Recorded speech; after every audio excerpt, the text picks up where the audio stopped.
Hello नमस्कार, आप सभी का स्वागत है एक और वीडियो में।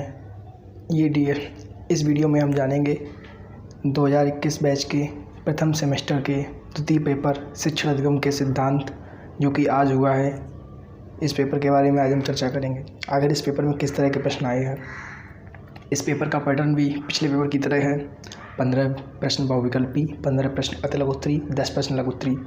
लेकिन हम इस वीडियो में सिर्फ और सिर्फ बहुविकल्पी प्रश्नों के बारे में चर्चा करेंगे। तो इस पेपर के पहले प्रश्न जो कि ब्लूम के अनुसार शिक्षण के उद्देश्य है, इसके विकल्प हैं ज्ञानात्मक उद्देश्य, भावात्मक उद्देश्य, उपयुक्त सभी। तो इसका उत्तर है उपयुक्त सभी। ब्लूम ने जो शिक्षण के उद्देश्य दिए थे वो तीनों प्रकार के दिए थे। ज्ञानात्मक पक्ष के बारे में बताया था जिसमें ज्ञान, बोध, प्रयोग, विश्लेषण, संश्लेषण और मूल्यांकन के बारे में बताया था।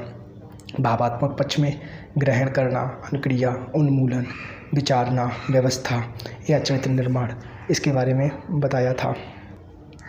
और क्रियात्मक उद्देश्य में, जिसे हम मनोगत्यात्मक नाम से भी जानते हैं, उसमें उद्दीपन, कार्य करना, नियंत्रण, समायोजन, स्वाभाविकरण, आदत डालना या हैबिट इन्फॉर्मेशन आदि के बारे में बताया था। तो इस तरह पहले प्रश्न का चौथा विकल्प सही है, जिसमें ज्ञानात्मक, भावात्मक, क्रियात्मक तीनों हैं। बढ़ते हैं दूसरे प्रश्न की तरफ। साविद्या या विमुक्ते शिक्षा का उद्देश्य किस विचारधारा का है। तो इस तरह इसका सही उत्तर है आदर्शवाद। आदर्शवाद विचारधारा में बताया गया है कि मानव का अंतिम उद्देश्य जो है वो मोक्ष प्राप्ति होता है। इसमें क्या होता है कि किसी उद्देश्य की प्राप्ति के लिए अनेक क्रियाएं करता है, तो वह किसी न किसी तरह अपने आप को अज्ञानी, शक्तिहीन समझता है। तो कुछ ना कुछ ऐसा कार्य करे, कोई ना कोई ऐसी विद्या ले जिससे वह अपने आप को विमुक्त कर ले, यानी अपने किए हुए पापों से दूर हो जाए। तो इसलिए इस विचारधारा का मानना है आदर्शवाद का कि सा विद्या या मुक्ति। तो इसका सही उत्तर क्या है? आदर्शवाद।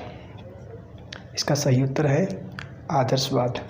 अगला प्रश्न है, गेस्टाल्ट मनोविज्ञान सिद्धांत पर आधारित शिक्षण सूत्र है। सूक्ष्म से शिथिल, ज्ञात से अज्ञात, पूर्ण से अंश और विशिष्ट से सामान्य। तो इसका सही उत्तर है पूर्ण से अंश की ओर। शिक्षण एक त्रिध्रुवीय प्रक्रिया है। शिक्षण एक त्रिध्रुवीय प्रक्रिया है, किसका कथन है? यह कथन है जॉन ड्यूवी का। जॉन ड्यूवी ने कहा था कि शिक्षण एक त्रिध्रुवीय प्रक्रिया है। अगला प्रश्न है, संप्रेषण शब्द की उत्पत्ति किस शब्द से हुई है? तो संप्रेषण शब्द की उत्पत्ति हुई है कम्युनिकेशन शब्द से।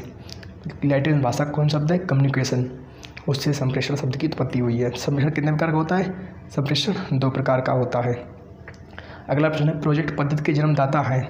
प्रोजेक्ट पद्धति के जन्मदाता हैं कौन है? किलपैट्रिक। अगला प्रश्न है, निम्नलिखित में शिक्षण का सामान्य सिद्धांत नहीं है। क्रियाशीलता का सिद्धांत बिल्कुल है, क्रियाशील होकर बच्चा सीखता है। रुचि का सिद्धांत बिल्कुल है, रुचि का सिद्धांत रुचि से होती है तो बच्चा अच्छे से सीखता है। नियोजन का सिद्धांत बिल्कुल, कोई भी चीज़ को क्रम व्यवस्थित रूप से सीखना ही कौन सिद्धांत होता है? नियोजन का सिद्धांत। परिमाण का सिद्धांत, ये किसी प्रकार का कोई सिद्धांत नहीं है। अगला प्रश्न है, कल्पना एवं तर्क शक्ति का विकास किस शिक्षण प्रविधि के माध्यम से करते हैं? तो व्याख्यान प्रविधि से, प्रश्नोत्तर प्रविधि से, खेल प्रविधि से या कहानी प्रविधि से। तो इसका सबसे सही उत्तर क्या है? कहानी प्रविधि। सुकराती प्रविधि कहते हैं। सीधा सीधा फैक्ट क्वेश्चन है, पता होना चाहिए। प्रश्नोत्तर प्रविधि को क्या कहते हैं? सुकराती प्रविधि। अगला प्रश्न है, शिक्षक केंद्रित शिक्षण में शिक्षा का केंद्र बिंदु होता है। तो शिक्षक केंद्रित शिक्षा में शिक्षा का केंद्र बिंदु कौन होता है? शिक्षक होता है। शिक्षक अपने हिसाब से ही सब कुछ सिखाता है, बालक के हिसाब से कुछ नहीं सिखाता है। जबकि इसके उलट छात्र केंद्रित शिक्षा में शिक्षा का केंद्र बिंदु कौन होता है? वो होता है विद्यार्थी।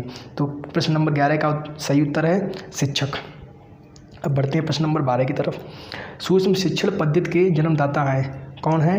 DLN। सूक्ष्म शिक्षण पद्धति के जन्मदाता कौन है? DLN। पाठ्य प्रस्तावना कौशल का आधार बिंदु है। अगला प्रश्न है, पाठ्य प्रस्तावना कौशल का आधार बिंदु है।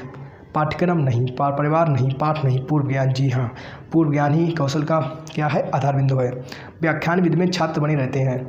जब कोई टीचर व्याख्यान देता है तो उसमें छात्र कैसे रहते हैं? निष्क्रिय रहते हैं। कैसे रहते हैं? निष्क्रिय। वो व्याख्या में जो अध्यापक सिखाता है उसमें बच्चे निष्क्रिय बने रहते हैं। आखिरी प्रश्न है, अधिगम का अर्थ होता है लक्ष्य प्राप्त करना, ये भी होता है, सीखना ये भी होता है, व्यवहार करना ये भी होता है। तो इसका उत्तर है 4 उपरोक्त सभी। तो इस 15 में से आपके कितने सही हुए बताइए। कमेंट करके। आशा करता हूँ ये वीडियो आपको पसंद आई होगी। धन्यवाद।